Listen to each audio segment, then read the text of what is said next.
কলিকালে রঙ্গ দেখে অঙ্গ জ্বলে যায়,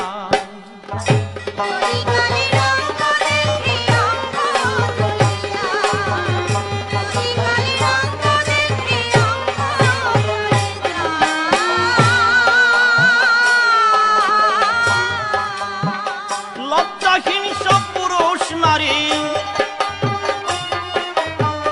লজ্জাহীন সব পুরুষ নারী অবাধে ঘুরে বেড়ায়।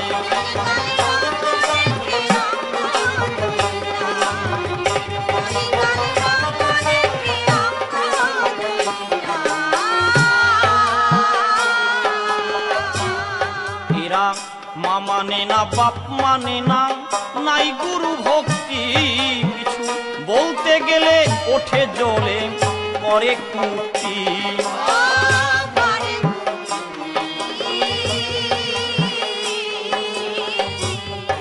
এরা মা মানে না, বাপ মানে না, নাই গুরু ভক্তি কিছু, বলতে গেলে ওঠে জ্বলে করে কুটি।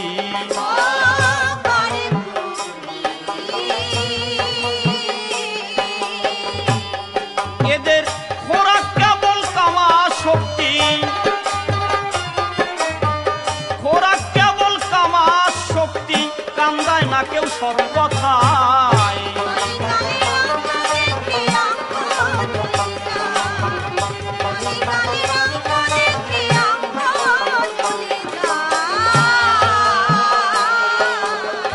লজ্জা নারীর অঙ্গের ভূষণ পুরাতন ভাষ্য, সাবধানে যা রাখার কথা সবই প্রকাশ্য।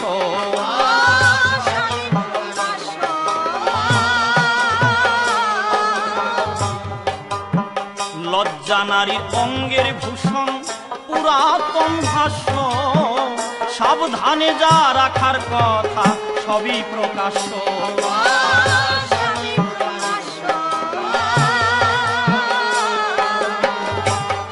এসব দেখিয়া জাগে নৈরাশ্য, এসব দেখিয়া জাগে নৈরাশ্য, সমাজ কি যাবে গোল্লায়।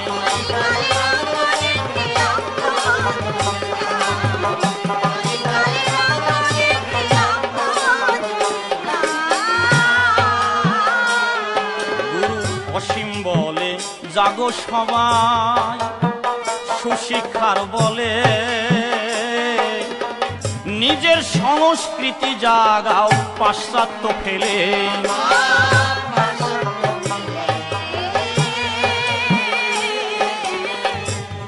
গুরু অসীম বলে জাগো সবাই, সুশিক্ষার বলে নিজের সংস্কৃতি জাগাও পাশ্চাত্য ফেলে।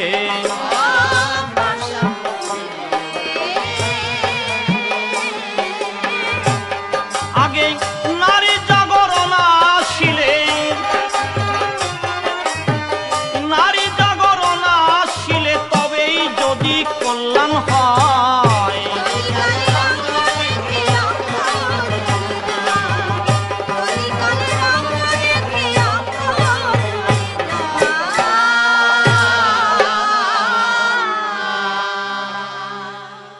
প্রণাম করি গুরুপদে, যে পদ আপদ বিপদে রক্ষা করে প্রতিপদে শরণ নিলাম তারে। ভক্তবৃন্দের চরণ ধুলি ভক্তিতে মস্তকে তুলি, সদা যেন হরি বলি আমারই অধরে।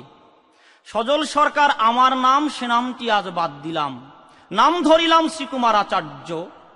আমি একজন সমাজপতি দেখে সমাজের দুর্গতি, কাব্যদ্বন্দ্বে হবব্রতী করেছি তাই ধার্য। প্রেম সমাজের আলোচনা শ্রবণ করবেন সুধীজনা, বিপক্ষের কবি যে জনা অসীম সরকার নাম, আমি তাকে কল্পনাতে কবি জসিমউদ্দিনের ভূমিকাতে প্রকৃত প্রেম ব্যাখ্যা করিতে দায়িত্ব দিলাম। প্রথম প্রশ্ন কবির প্রতি, বর্তমান যুবক যুবতী ভাঙিয়া বিবাহের পদ্ধতি কাঁচা প্রেমে মত্ত, যৌবনের তরঙ্গে ভেসে অশ্লীল ভাবে মেলে মেশে, আর্যঋষির ভারতবর্ষে এরা সাজে দানব দৈত্য। দেশের বড় নেতা যারা, তাদের খোরাক যোগায় তারা, লক্ষ লক্ষ টাকার দ্বারা নির্জন স্থানে পার্ক বা হোটেল তৈরি করে নির্ভয়ে মিলনের তরে সমাজ যাচ্ছে সারে খারে অশ্লীল আচরণে। শিক্ষিত গর্ধবের দলে ঐশ্বর্যের আতিশয্যে চলে, বুক ফুলিয়ে তারাই বলে এ হলো এনজয়, নূতন ধরে পুরাণ ছাড়ে, তাতে নাকি রুচি বাড়ে, পাশ্চাত্যকে আঁকড়ে ধরে আধুনিক শিক্ষায়। পার্ক বা সাগর পারে ভদ্র সমাজ যেতে নারে, টিভিতে উলঙ্গ করে এই নারীকে দেখায়, সাপ পরে সব শিশু মনে অশ্লীল চিত্র দর্শনে, আই লাভ ইউ কয় বদনে বয়স হলেই ছয়। আবার পোশাকের যা বাহাদুরি দেখি এই ব্লাউজ গেছে চন্দ্রপুরী, লজ্জাহীনা হয়ে নারী চলে ঘাটে পথে, জোড়ায় জোড়ায় যখন চলে একটু কিছু বলতে গেলে প্রেম প্রেমিকা ওঠে জ্বলে, জিভ কাটতে হয় দাঁতে। বলো কবি আমার ধারে খাঁটি প্রেম বলে কাহারে, কামের এই খোলা বাজারে কি হবে কল্যাণ, কিসে পাবে সমাজ মুক্তি, তুমি দাও তার সূক্ষ্ম যুক্তি, যেন গুরু পদে আসে ভক্তি, শুনে তোমার গান। আর এক দৃশ্য দেখে আমি ভেবে মরি দিবাজামি, লাভ ম্যারেজে অধগামী হচ্ছে নারী নরে, স্বামী স্ত্রীতে চলছে হামলা, প্রায়ই দেখি ডিভোর্স মামলা, কেন দাম্পত্য কলহ কামলা বাড়ছে ঘরে ঘরে। মাতা পিতার অগোচরে ব্রাহ্মণ অগ্নি বর্জন করে রেজিস্ট্রি ম্যারেজ করে হাকিম সাক্ষী রেখে, জমি জমা দোকান বাড়ি আমরা এসব তার তো দলিল করি, কিন্তু রেজিস্ট্রি হয় পুরুষ নারী, আমি আশ্চর্য হই দেখি। কেউ বা গিয়ে ঠাকুর ঘরে হয়তো মালা বদল করে, কোন বিবাহ বলের একই প্রেমের রীতি। ব্রাহ্মণ হলো বর্ণ শ্রেষ্ঠ, অগ্নি হলো সর্বোৎকৃষ্ট, এদের বর্জন কোন বৈশিষ্ট্য, প্রশ্ন তোমার প্রতি।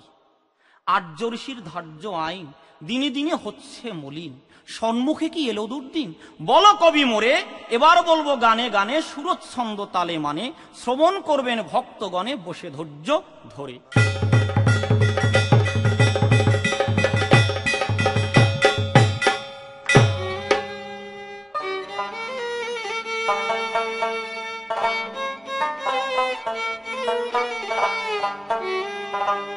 ও গো সুন্দরী, দুদিনের এই রূপের মাধুরী,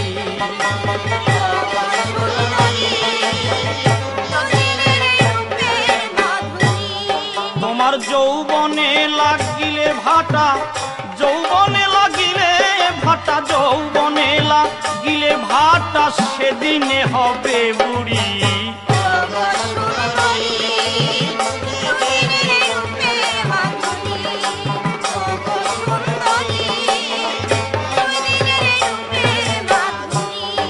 তোমার পটল চেরা দুষ্টু চোখের মিষ্টি চাহনি, বক্ষ শোভায় পরে ঘোলায় ঋষি আর মুনি। তোমার পটল চেরা দুষ্টু চোখের মিষ্টি চাহনি, বক্ষ শোভায় পরে ঘোলায় ঋষি আর মুনি। এ যে কাঁচা মাটির পচা ছাউনি, কাঁচা মাটির পচা ছাউনি, কাঁচা মাটির পচা ছাউনি ছাই হয়ে যাবে পুরি।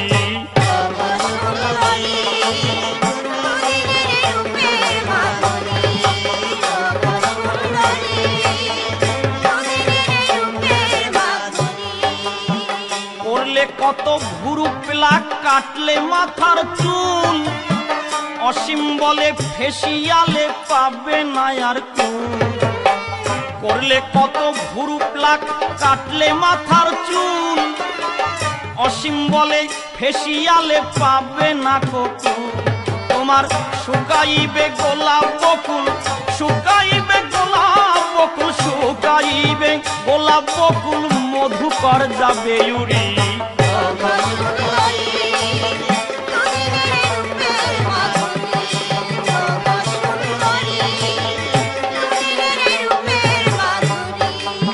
কল্পনাতে সভাতে শ্রীকুমারাচার্য, বিপক্ষেতে জসীমউদ্দিন করিয়াছি ধার্য। সমাজের কদর্য কার্য করে দর্শন, তাইতে কিছু প্রশ্ন আমি করলাম উত্থাপন। বুঝাইবে ভালোভাবে ওহে কবিবর এত নিচে নামলো কেন ভালোবাসার দর? খাঁটি প্রেম আর ভালোবাসার কি তার মূল মাহাত্ম্য? বর্তমান যুবক যুবতী প্রেমে হলো মত্ত, উচ্ছৃঙ্খল জীবনধারার কতটুকু ভিউ? ভালোবাসা হয় কি কেবল বললে আই লাভ ইউ? আর বিবাহের পদ্ধতি কেন রেজিস্ট্রি বিধান? ব্রাহ্মণ অগ্নির কেন হচ্ছে অসম্মান? তুমি আসিয়া দাও সমাধান, আসিয়া দাও সমাধান, আসিয়া তুমি দাও সমাধান, এবার আমি দেই সারি।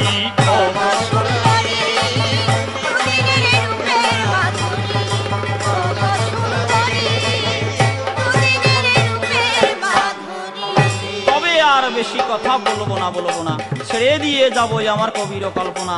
আছেন যত সাধু গুরু বৈষ্ণব গোসাই, সকলের সিফাত পদে প্রণতি জানাই।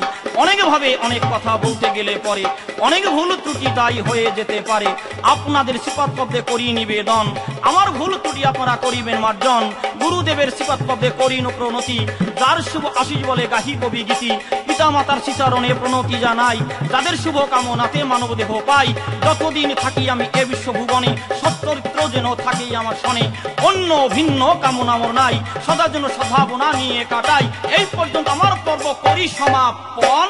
কবি জসিমউদ্দিন এসে তার মধুর কথা করিবেন পরিবেশন।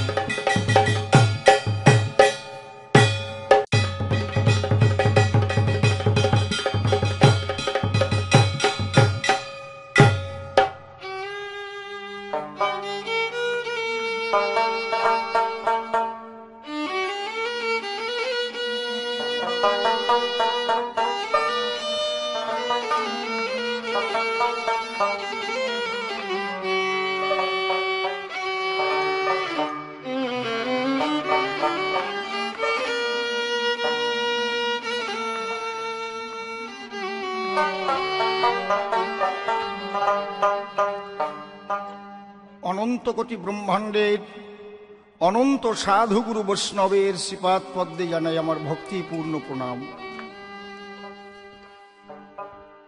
আজ ভবা পাগলা সম্প্রদায়ের তরফ থেকে একটি নূতন চিন্তাধারার উপরে যে ক্যাসেটটি করা হচ্ছে, কবি গানের ক্যাসেট, যার নাম প্রেম ও সমাজ। প্রেম বড় কি সমাজ বড়? তাই আমার প্রথম গান আপনাদের কাছে আমি নিবেদন করছি, দয়া করে শ্রবণ করুন। কবে এই মানুষ জাতি প্রথম এলো পৃথিবীতে, ও কবে মানুষ জাতি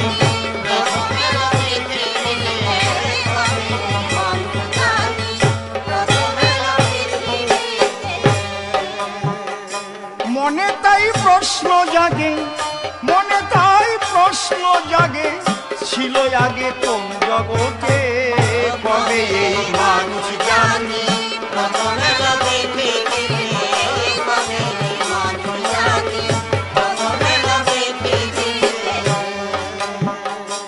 কবে যে হেসেছিল চাঁদিনী প্রথম হাসি, কবে যে বেজেছিল শ্যামেরই প্রথম বাঁশি, কবে যে প্রেম পিয়াসী, কবে যে প্রেম পিয়াসী প্রথম মিলন বধুর সাথে। কবে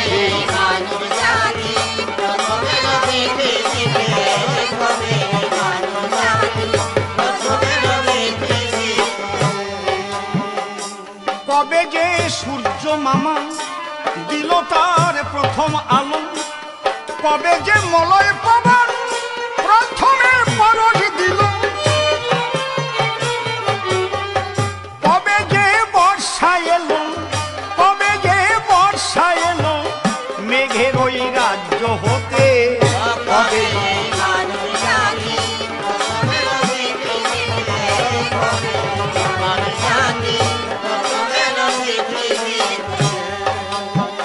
কবে যে কার সাথে কার প্রথমে ভালোবাসা, কবে যে নারী পুরুষ মিলনের প্রথম আশা,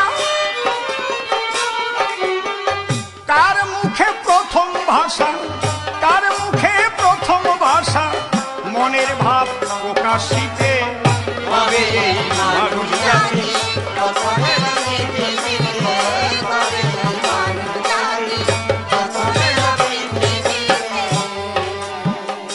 বসে শোনেন নারী নরে, আমার এই গানটি শ্রবণ করে অনেকে করতেছেন অনুধাবন, কেন প্রতিটি কথার মধ্যে দিয়ে প্রথম শব্দ হচ্ছে উচ্চার। আমি বলতে চাইছি সমাজ অনেক পরে, তার আগে ঈশ্বর তার ভাবাবেগে অনুরাগে তার সেই গোপন ইচ্ছা পূর্ণ করবার তরে তিনি অনন্ত বিশ্ব সৃষ্টি করেছিলেন। যেদিন প্রথম চাঁদের হাসি হেসেছিল, যেদিন প্রথম শ্যামের বাঁশি বেজেছিল, যেদিন প্রথম নদী ছুটে চলেছিল সাগরের পানে, যেদিন প্রথম সূর্য আলো ছড়িয়েছিল, সেই প্রথম দিনের খবর কে জানে? কার ইচ্ছা? যার ইচ্ছায় এত কিছু হয়েছিল, তিনি প্রতিটি মানুষের হৃদয়ের মধ্যে প্রেম সৃষ্টি করেছেন। এই যে প্রেম আর ভালোবাসা, যার টানে জগতে যাওয়া আসা, এ ভালোবাসা, এ প্রেম ঈশ্বরীয় সম্পদ। ইহা কবু কদর্য নয়, আচার্য মহাশয়। তাই আমার গান, কে প্রথম ভেবেছিল উড়িব আকাশ জানে, কে প্রথম ছোট্ট করি ভাসালো সাগর বানে, কে প্রথম গভীর ধ্যানে, কে প্রথম গভীর ধ্যানে ছিল ওই বন পর্বতে হবে এই মানুষ জাতি।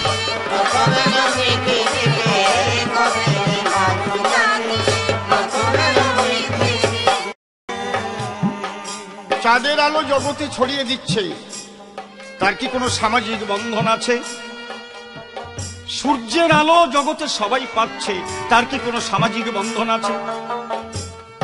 নদীর জলে সবাই স্নান করছে, তার কি কোনো সামাজিক বন্ধন আছে? তবে একটা মুসলমানের মেয়ে একটা হিন্দুর ছেলেকে বিয়ে করলে, একটা হিন্দুর মেয়ে একটা মুসলমানের ছেলেকে বিয়ে করলে কেন সামাজিক এই প্রতিবন্ধকতা? বলতে পারো আচার্য? কে হিন্দু, কে মুসলমান? সকলের মাঝে একই প্রাণ, সকলের বুকে জাগে একই আশা, সকলের বুকের মাঝে একই প্রেম, একই ভালোবাসা। কার স্বার্থে এই সামাজিক বন্ধন তোমাদের? বলতে পারো? জবাব দিতে পারো তোমরা? তাই মানুষ যত প্রগতির পথে যাচ্ছে, মানুষের ততই বন্ধন খুলে তাদের চেতনার দ্বার উন্মীলিত হয়ে যাচ্ছে। তাই আমার গান, আরে জানি না প্রথম যে কার হইল নিঠুর মরণ, জানি না প্রথম যে কার পড়েছিল হরি শরণ, অসীমের ভাষার ধরন, অসীমের ভাষার ধরন ভরা শুধু পাগলামিতে হবে এই মানুষ জাতি।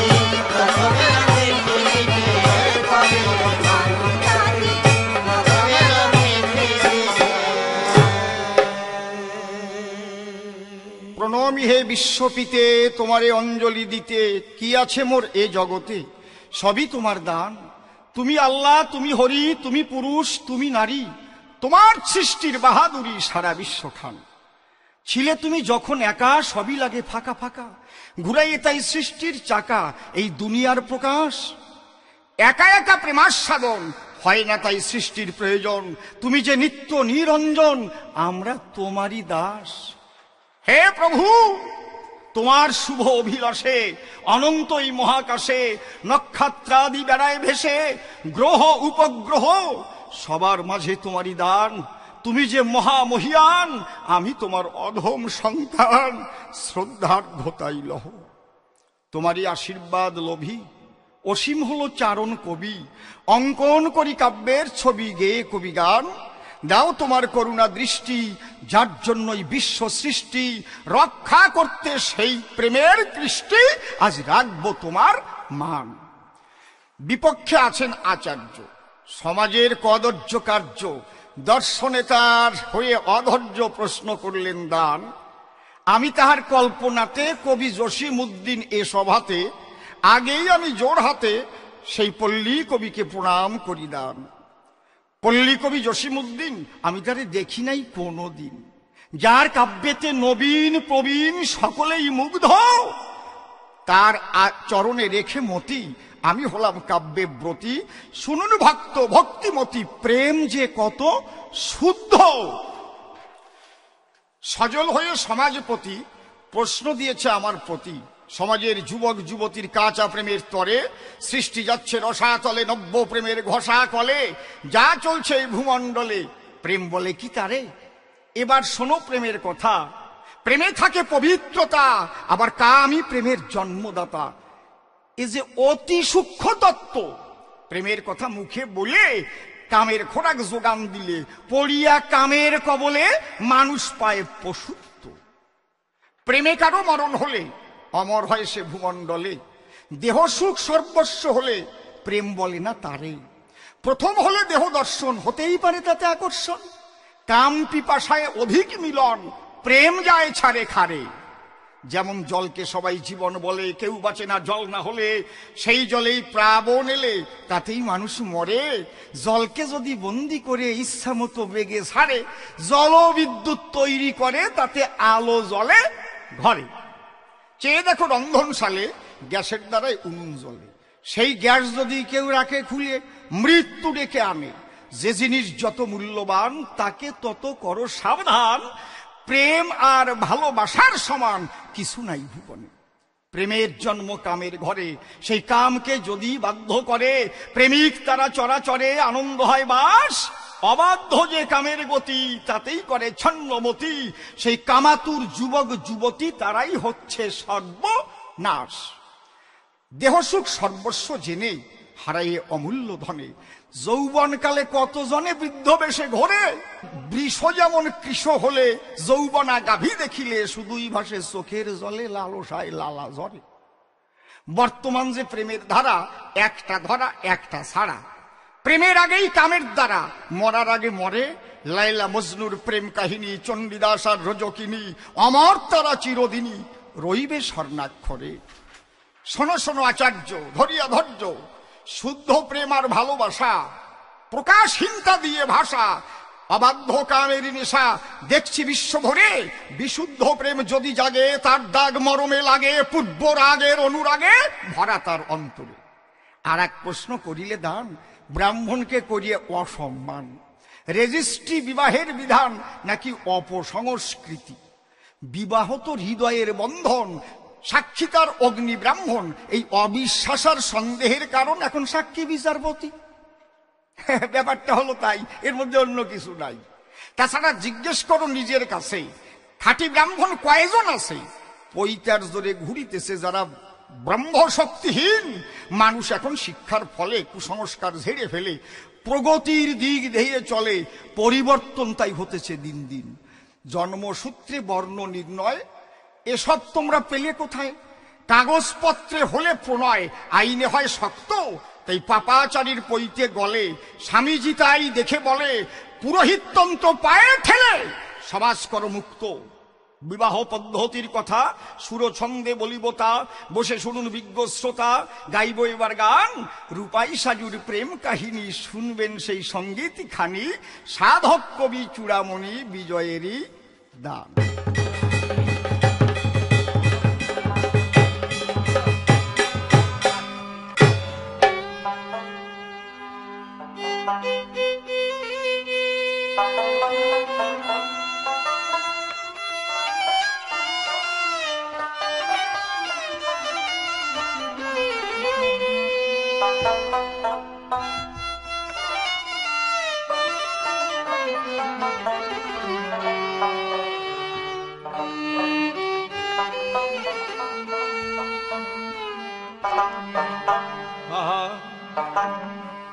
নকশি কাঁথার মাঠে রে ও সাজুর ব্যথায় আজো বাজে রূপাই মিয়া সেই বাঁশের বাঁশি নকশি কাঁথার মাঠে সাজুর ব্যথায় আজো বাজে রূপাই মিয়া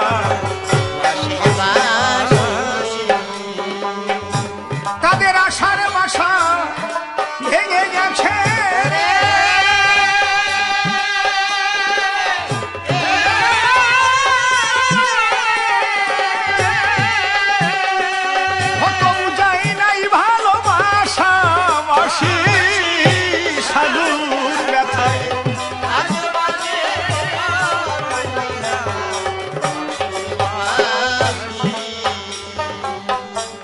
কত আশা বুকে নিয়ে বেঁধেছিল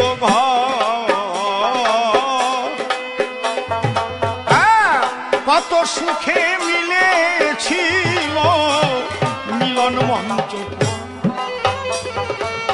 হঠাৎ আসিয়ে এক বৈশাখী ঝড়ে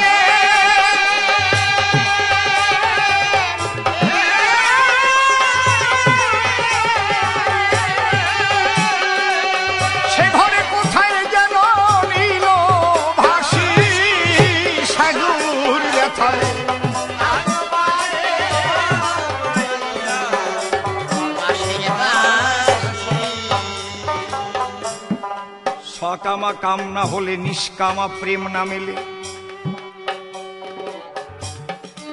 এ কথা বিজ্ঞজনে কয়। কামের মধ্যে প্রেমের জন্ম জানিও নিশ্চয়।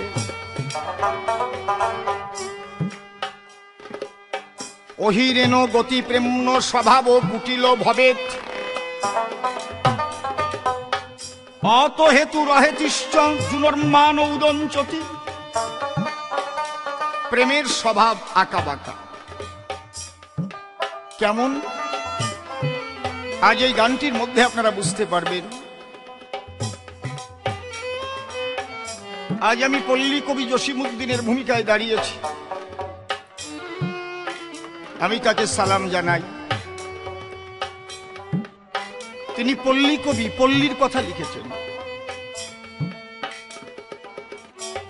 দাদু ভাই তার ছেলেকে কোলে নিয়ে দাদির কবরের কাছে গিয়ে বলছে, এইখানে তোর দাদির কবর। ডালিম গাছের তলে 30 বছর ভিজিয়ে রেখেছি দুই নয়নের জলে।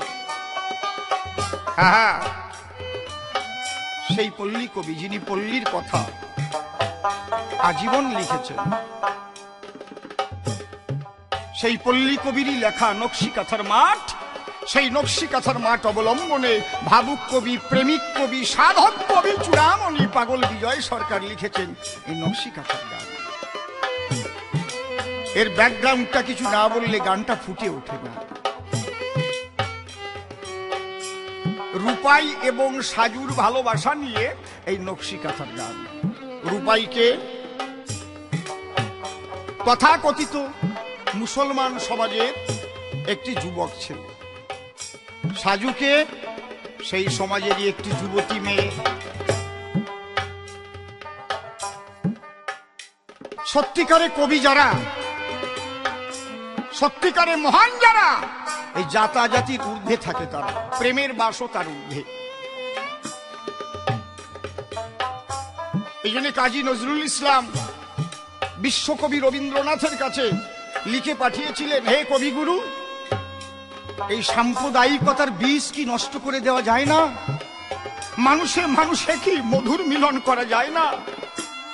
বিশ্বকবি রবীন্দ্রনাথ তার জবাব দিয়ে বলেছিলেন, নজরুল, তোমার চিন্তাধারা ঠিকই আছে, কিন্তু মানুষের দেহের বাইরে যদি লেজ গজায়, অপারেশন করে সেই লেজ হয়তোবা কেটে ফেলা যায়, কিন্তু মনের মধ্যে অদৃশ্য যে সাম্প্রদায়িক লেজ গজিয়ে আছে, সেই লেজ অপারেশন কে করবে বলো? আজ সেই ভালোবাসার গান। এই ভালোবাসা কি জাত মানে? এই ভালোবাসা ঈশ্বরীয় দান। তাই একবার দেশে খুব অনাবৃষ্টি হলো। সাজু তার সঙ্গিনীগণ সঙ্গে করে জল ভাঙার গান গাইতে বের হলো, আল্লাহর নামে সিন্নি দেবে। সাজু ভালো গান গায়, রূপাই ভালো বাঁশি বাজায়, ঘর ছায় লাঠিয়ালি যাবে। আল্লাহ মেঘ দে পানি দে ছায়া দে রে তুই, আল্লাহ মেঘ দে পানি দে,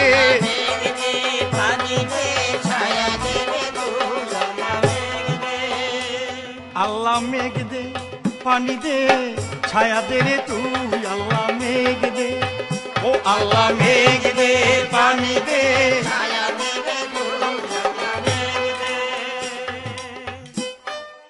বদনায় জল ভরে সেই জল রেখে নূতন কুলোর উপরে সঙ্গিনীগণ সঙ্গে করে সাজু পল্লীর দাঁড়ে দাঁড়ে ঘুরছে যাতে বৃষ্টি ঝরে।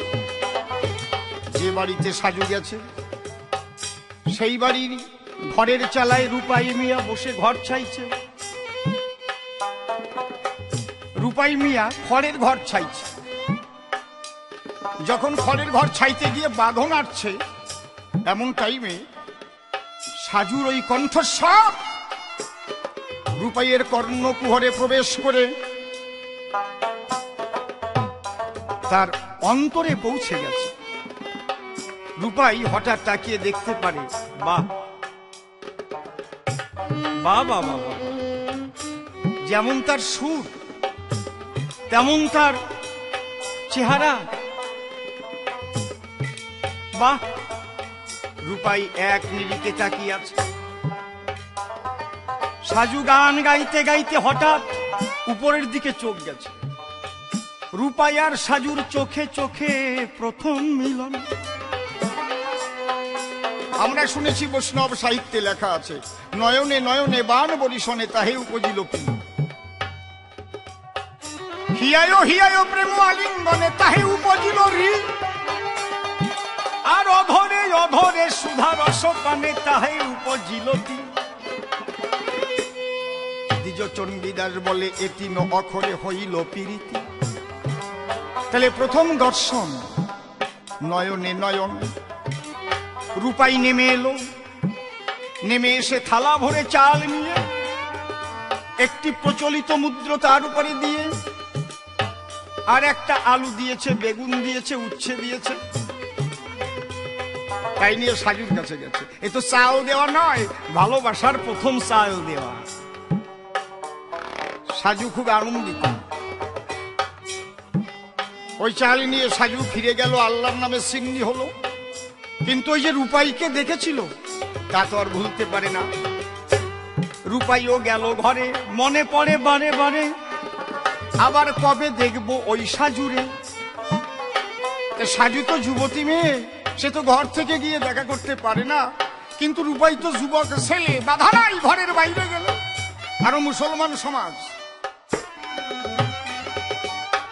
আজও নারীদের বোরখার তলে রেখে ঢেকে রেখে ঘরের মধ্যে কাচের বাক্সে মিষ্টি রাখার ন্যায় আজও রেখে দেয়। দেখেছে?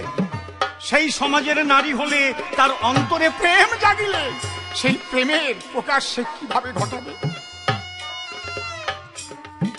তা রূপাই কি করে? দা হাতে করে ওই সাজুদের বাড়ির পাশ দিয়ে ঘুরে ফেরে, মানে সবাই যেন চিন্তা করে বাঁশ কাটতে এসছে, একটা ঘরামি মানুষ তো, বাঁশ লাগবে।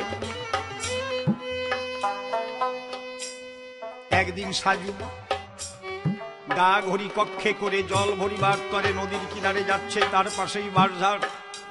রূপাই মিয়া দা হাতে করে বাঁশঝাড়েতে রূপাই মিয়া বাঁশ কাটিতে গেল।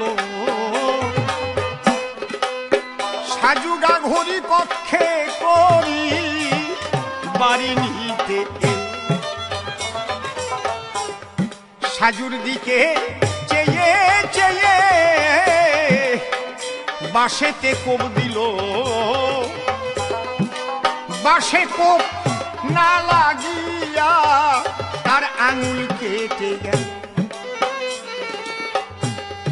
যখন ওই দায়ের কোপে আঙুল গেছে কেটে, আরে তীব্রভাবে আঙ্গুলি হতে রক্ত তখন ছোটে। সাজু দেখতে পারে, হায় হায় রে, রূপাইয়ের হাতে দায়ের কোপ লেগে ঝরঝর করে রক্ত ঝরে। সাজু জলের কলসি নদীর পাড়ে রক্ষণ করে ছুটে গিয়ে নিজের আঁচল থেকে কাপড় ছিঁড়ে নিয়ে রূপাইকে প্রথম বন্ধন দিল। এই যে কাপড়ের বন্ধন নয়, এই যেন মনে মনে আরো কঠিন বাঁধন করল। কোনো কথা নেই, চলে গেল, তার কাজ করে সে চলে গেল। রূপাইয়ের অন্তরে আরো বেশি দাগ লেগে থাকলো। হায় হায় রে, নারীটি নিজের অঞ্চল ছিঁড়ে আর সেই কাপড় দিয়ে আমার আঙুলের রক্ত ঝরে, সেই রক্ত বন্ধ করে। তাহলে কত ভালোবাসে আমাদের। এই যে একে যে অপরকে ভালোবাসে, ওটা প্রকাশ পায় সেবার মাধ্যমে, তার ভঙ্গিমার মাধ্যমে, তার চলার মাধ্যমে, বলা লাগে না কিছু। এই জন্য একটা গান আছে না, গভীর হয় গো যেখানে ভালোবাসা, মুখেতে সেখানে থাকে না কোনো ভাষা। গভীর হয় গো যেখানে ভালোবাসা, মুখেতে সেখানে থাকে না কোনো ভাষা। মাটির নিচে তাই, মাটির নিচে তাই ফলগু চিরদিন, মাটির নিচে তাই নীরবেই বয়ে যাবে। হৃদয়ে লিখো নাম, সে নাম রয়ে যাবে। যদি কাগজে লিখো নাম, হৃদয় আছে যা সেই তো ভালোবাসে। প্রতিটি মানুষের জীবনেই প্রেম আসে। হৃদয় আছে যা সেই তো ভালোবাসে। প্রতিটি মানুষের জীবনেই প্রেম আসে। কেউ কি ভেবেছিল শ্যামকে ভালোবেসে শ্রীরাধার ভালোবাসা কাহিনী হয়ে রবে। হৃদয়ে লিখো নাম, সে নাম রয়ে যাবে। যদি কাগজে লিখো নাম। আমার কি ভালো হয় নাকি? তাও তো গাই, এই তো ভাগ্যবান। তাহলে তো আমি অনেক হয়ে যেতে পারতাম। তবু ভালো লাগে গাইতে, তাই গাই। ভুল হলে ক্ষমা চাই। গভীর হয় গো যেখানে ভালোবাসা, মুখেতে সেখানে থাকে না কোনো ভাষা। গভীর হয় গো যেখানে ভালোবাসা, মুখেতে সেখানে থাকে না কোনো ভাষা। চোখে আড়ালে মাটির নিচে তাই ফলগু চিরদিন নীরবেই বয়ে যাবে। হৃদয়ে লিখো নাম, সে নাম বয়ে যাবে। যদি কাগজে লিখো নাম। কত ভালো কথা, কাগজ ছিঁড়ে যাবে। পাথরে লিখো নাম, পাথর ক্ষয়ে যাবে। হৃদয়ে লিখো নাম, সে নাম রয়ে যাবে। আজ যেন হৃদয়ে নাম লেখা হয়ে গেল। কার?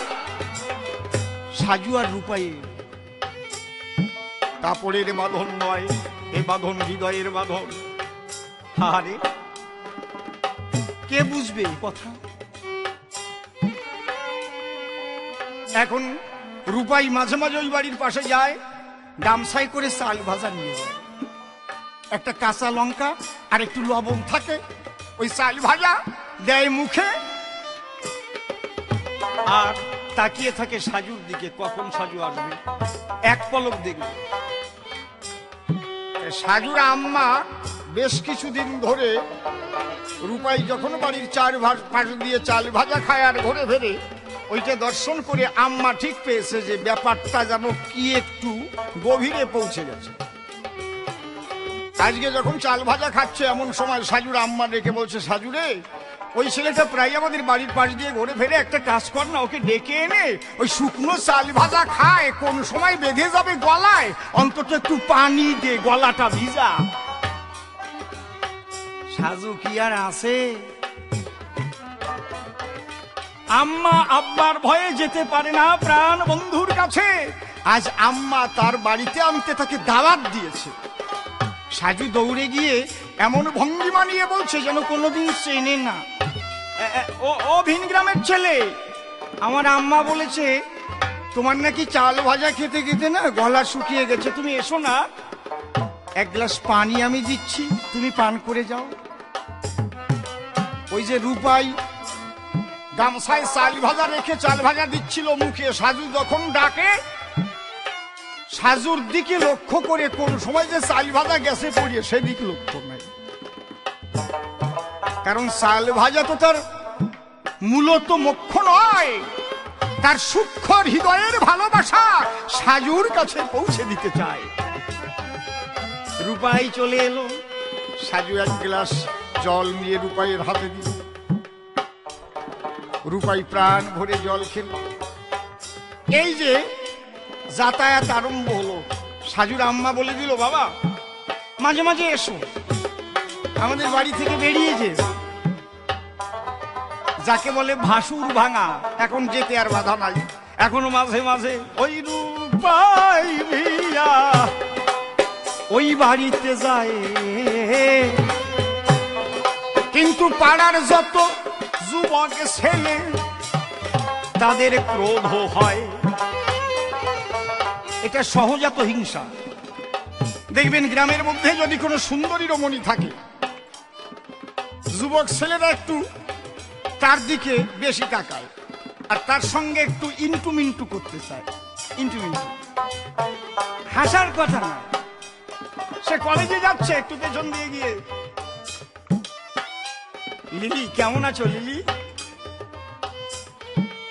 লিলি বলছে, আমি তো তোমাকে চিনি না, তুমি এসব আলাপ করতে এসছো কেন আমার সঙ্গে? না না না, ওই তোমার ওই কেমিস্ট্রি সাবজেক্টটা তোমার কি কেমন হয়েছে বলো না, একটু ওই সাবজেক্ট সম্পর্কে একটু শুনতে চেয়েছিলাম। বলে ও দিয়ে দরকার নাই, এদের কয়েক খোস আলাপ, ইন্টু মিন্টু। দেখবেন লিলি কিন্তু ওকে জায়গা দিল না, ওর রাগ হয়ে গেল, দেখি লিলির সঙ্গে কে বেশি ঘুরে ফেরে। দেখবেন ও পেল না বলে ওর ভিতরটা উঠলো জ্বলে। এখন ও যদি কাউকে পছন্দ করে তখন ওই ছেলেটার রাগ হবে বেশি, সেই ছেলেটারই হবে। ওকে পছন্দ করে নাই বলে ও জ্বলে, সহজাত প্রতিহিংসা। পাড়ার ছেলেটা দেখতে পেল ব্যাপারটা কি, সবাই একটু একটু ভালোবাসতে চায় সাজুকে, চেহারা ভালো, সব দিক দিয়ে ভালো, গান গায় ভালো। কিন্তু সাজুর টানটা যখন রূপাইয়ের দিকে চলে গেল, তখন পাড়ার ছেলে পেলেরা ভাবলো রূপাইয়ের ওই বাড়িতে যাতায়াত বন্ধ করা দরকার, কি করা যায়। রূপাই বিয়ে মাঝে মাঝে ওই বাড়ি আসে যায়। একদিন একটা যুবকের ছেলে একটা ঝোপের আবডালে কাঁচা কঞ্চি কেটে নিয়ে বসে আছে, রূপাইকে মারবে বলে। রূপাই ওই বাড়ি থেকে সন্ধ্যার পরে যখন ফিরে যাচ্ছে ঘরে, ও ছিল ঝোপের আড়ে, ওখান থেকে ছুটি এসেই সপাং সপাং করে 3টি বাড়ি মারে। যখন বাড়ি মেরেছে পিঠে, রূপাইয়ের পিঠ কেটে রক্ত ঝরছে। রূপাই দৌড়ে পালালো, বুঝতে পারলো ও বাড়ি আর যাওয়া যাবে না, সকলের নজর পড়ে গেছে। এখন রূপাইও যায় না, সাজু আর দেখা পায় না। এখন একের অপরের প্রতি যে ভালোবাসা, যে টান, যদি অনেক দিন দর্শন না পায় সে যে কি বেদনা, প্রেমিক প্রেমিকা ছাড়া কেউ জানে না, ভাষা দিয়ে দেওয়া যায় না সমাধান। এখন রূপাই কৃষ হয়ে যাচ্ছে, সাজু কৃষা হয়ে যাচ্ছে। ওই গ্রামে ছিল দুখুমিয়া নামে এক ঘটক, দারুণ ঘটক জানে বিশ্বময়ে, যা ঘটে না ঘটক তাহা ঘটাইয়ে দেয়। ঘটক উভয়ের গার্জিয়ান পক্ষকে বলল, আপনাদের মেয়ের যা অবস্থা আর আপনাদের ছেলের যা অবস্থা, বেশি দিন বাঁচবে না। তাড়াতাড়ি শাদী করিয়ে দেন যদি এদের জীবন বাঁচাতে চান। ঘটকের কথায়, মুসলমান মতে কলমা পড়িয়ে তাদের বিবাহ দেওয়া হলো, শাদী করানো হলো। কিন্তু বড় দুঃখজনক ঘটনা, যে কথা বলতে গেলে হৃদয় বিদারিত হয়ে যায়। যেদিন প্রথম বাসরের দিন, সেদিন রূপাইয়ের এলো ডাক। কিসের ডাক? নগ দেখাটার ডাক, লাঠিয়ালির ডাক। 500 টাকা জমিদার গুজে দিয়ে গেল তার ধান কেটে বাড়িতে পৌঁছে দেবার জন্য। রূপাই লাঠিয়াল বটে, রূপাই চলে গেল মাঠে। রূপাই যদি গিয়ে ধান কাটে, এমন কেউ নাই তাকে বাধা দেবে। তবুও যারা এলো, রূপাইয়ের দ্বারা তার 3 জন মার্ডার হয়ে গেল। রূপাই ফেরার আসামি হয়ে গেল। তাকে দেখলেই পুলিশ গুলি করবে, বডি অরেন্ট। এদিক সাজু আবার বাসর ঘরে তাকাইয়ে রয়ে, কখন আসে প্রাণ বলল তার আশার আশা। রূপাই কি করলো? গভীর নিশীথে দেখা করতে এলো সাজুর সাথে। কোনো দিক কোনো সাড়া শব্দ নেই। ছোট ছোট টপ টপ টপ টপ করে 2-1 ফোঁটা শিশির পড়ছে। ঝিঝি পোকাগুলো ঝিঝি করে ডাকছে। তার মধ্যে অতি সন্তর্পণে রূপাই এসেছে সাজুর সনে দেখা করার কারণে। দরজায় এসে মৃদু ভাষে ডাক দিয়েছে, সাজু, সাজু। হ্যাঁ? সাজু ডাক শুনেই ছুটে এসে বলছে, কি গো তুমি বাইরে কেন? ঘরে এসো। চুপ চুপ চুপ, জোরে কথা বলবে না। পেছনে আমার পুলিশ আছে, প্রশাসনের লোক আছে, আমার বডি অরেন্ট। আমাকে দেখা মাত্র গুলি করে দেবে। আমি 3টি মার্ডার কেসের আসামি। আমি বলতে এসেছি, আমি বিদায় নিতে এসেছি তোমার কাছে। বিদায়? তুমি চলে যাবে, আমি কার কাছে থাকবো বলো? সেদিন রূপাই বলেছিল, শোনো সাজু, তোমাকে আমি কার কাছে রেখে যাচ্ছি? যে জন্মা করসার জালে হাতি বাধায় আর পাষাণ ভাষায় জলে, আমি তোমায় রেখে গেলাম তারি চরণ তলে। যে জন্মা করসার জালে হাতি বাধায় আর পাষাণ ভাষায় জলে, সাজু আমি তোমায় রেখে গেলাম তারি চরণ তলে। ওরে এই বলে রূপাই গেল চলে গো।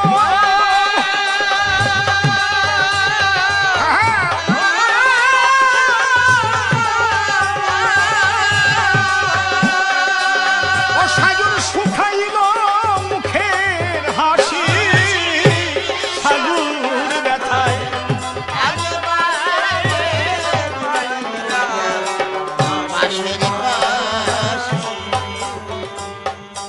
রূপাই চলে গেল। সাজু একাকী, জল ভরা আঁখি, মায়ের কাছে এসে বলল নাকি, আম্মা আমাকে কয়েক গাছি সুতো দাও আর সাদা কাপড় দাও, বসে বসে আমি নকশি কাঁথা সেলাই করি।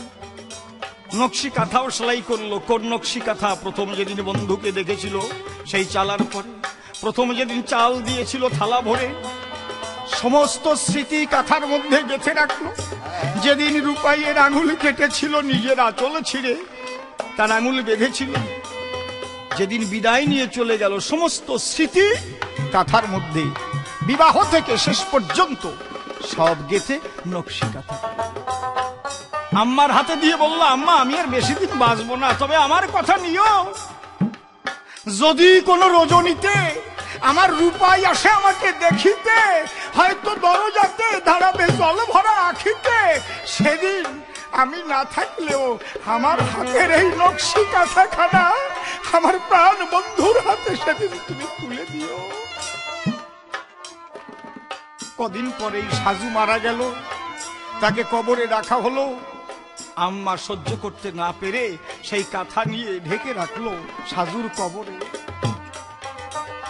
কয়েকদিন পরে দেখা গেল তার পাশেই কোনো এক রাত্রিতে এসে ওই কাঁথা গায়ে দিয়ে রূপাই মিয়া শুয়ে সেও তার প্রাণ প্রেয়সীর দেশে চলে গেছে।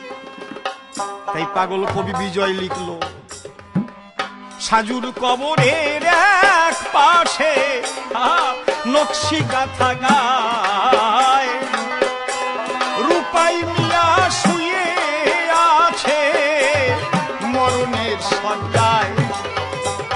ও তারা আছে চির নীরবতায়,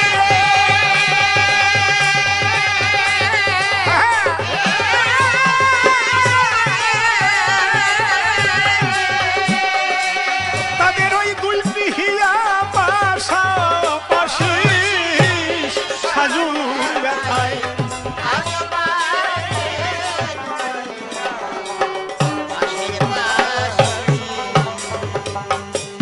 অকরুণ দারুণ বিধি বিচার তোর কেমন, ওরে তোর বুঝি ভালোবাসার কেউ নাহি রে এমন। তাইতে বুঝিস না তুই ওই বিরহীর মন রে,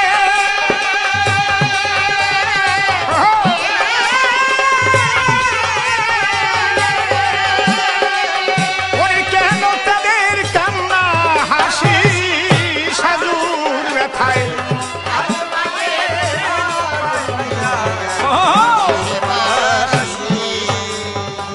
দেখো নকশি কাঁথার মাঠে লোকে আজও শুনতে পায়, সাজুর ব্যথায় রূপাই মিয়া বাঁশরি বাজায়। ও পাগল বিজয় বলে পরাণে চায় রে,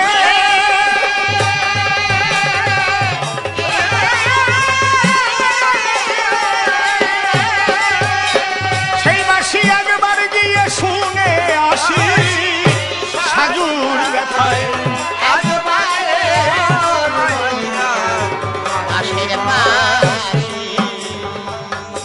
আমি কল্পনাতে এ সভাতে আজ জসিমউদ্দিন নাম এক এক করে ধরে ধরে আচার্যের জবাব দিলাম। বলে মাতা পিতার অবাধ্য সন্তান ব্রাহ্মণ অগ্নি করে বর্জন, বলো দেখি তাদের মধ্যে কেন এই প্রণয়ের বন্ধন। কেন ব্রাহ্মণ অগ্নি বর্জন করলে অসুবিধাটা কি? বর্তমান যে ব্রাহ্মণ তার চাইতে কি হাকিমের দাম কম? হাকিমের স্বাক্ষর থাকিলে কাগজে বলি সভাধারে, বলতে গেলে বিবাহটাকে অনেক পাকাপোক্ত করে। এটা প্রগতিশীল চিন্তাধারার দ্বারায় করেছে নারী নরে, এতে কিবা দোষ হয়েছে আচার্য বলো দেখি মোরে। আবার বলে যে মন্দিরে গিয়ে যদি বিয়ে করে মালা বদল করে, সেখানে তো ব্রাহ্মণ থাকে না, একে কোন বিয়ে বলে? এতে গান্ধর্ব মতে বিবাহ বলে, যেটা অর্জুন করেছিল। ওই রকম বিয়ে তোমাদের শাস্ত্রের মধ্যে আরো কত দেখা গেল। এক প্রকারের নয় 8 প্রকারের বিয়া শাস্ত্রের মধ্যে পাই। বলতে গেলে অনেক সময় লাগবে, সময় বেশি নাই। ব্রাহ্মণ অগ্নি সামনে রাখা মানে সাক্ষী স্বরূপ রয়, কিন্তু সাক্ষী দিয়ে কি শুধু মানুষের প্রণয় ঘটানো যায়? বিবাহ বন্ধন এটা মনের বাঁধা বলি তোমার ধারে। সত্যিকারের প্রেম ভালোবাসায় যদি দুজন বাধা পড়ে, সেখানে ব্রাহ্মণ লাগে না, কিছুই লাগে না, মিললে দুটি মন। ওরে তাদের মতো এমন কি আছে এ বিশ্ব ভুবন? মূল তো মনের বন্ধন বিবাহ। তোমার হৃদয় আমার হোক, আমার হৃদয় তোমার হোক, এই তো কথা। ঠাকুর মশাই মন্ত্র পড়ে হৃদয় জোড়াই দিয়ে যায়, আর হাকিম কি পারে লিখে হৃদয় জোড়াতে? মূল হচ্ছে মনের বন্ধন।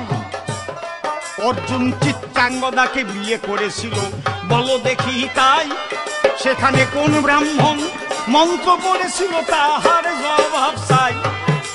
কৃষ্ণ এতগুলো বিয়ে করেছে, সে জনার্দন তার মন্ত্র পড়েছিল বিয়ের সময়ে কোন ব্রাহ্মণ? এসব বলতে গেলে উঠবে চলে এরা যারা সমাজপতি। তবে কাম চিন্তা শুধু থাকিলে তার হবেই অধোগতি। প্রথম দেহ দেখে আকর্ষণ হতেই পারে ভাই, প্রকৃত প্রেমিক যারা তাদের যে ধারা তোমারে জানাই। দেহ সুকার কয়দিন মনে মনে ভাবে, তারা আত্মার জগতে যায়। তারা সদ্গুরু আশ্রয় করে সেই মূল প্রেমের সন্ধান পায়। পিতৃধনকে রক্ষা করে তারা এই জগতে চলে। হ্যাঁ, মরে গেলেও স্বর্ণাক্ষরে মনে রাখে জ্ঞানী বলে। এমন বহু প্রমাণ জগতে রয়েছে, আর বলার সময় নাই। আজকে এই পর্যন্ত বলতে হবে, ইঙ্গিত আমি পাই। তবে যা যা থাকলো বাকি তোমায় বলি ডাকি, পরের ক্যাসেটে হবে তোমার সব জবাব, পরের ক্যাসেটে দেবো আমি কবে। কেননা নকশি কাঁথার গান গাইতে গেলে লাগে অনেক সময়, আবার একটু না বললে অনেকেই মনে মনে ব্যথা পায়। তাই পরিপূর্ণ ভাবে শুনাইয়ে গেলাম এই নকশি কাঁথার গান। এইবার দুজন মিলন হব সভ্য সমাজ।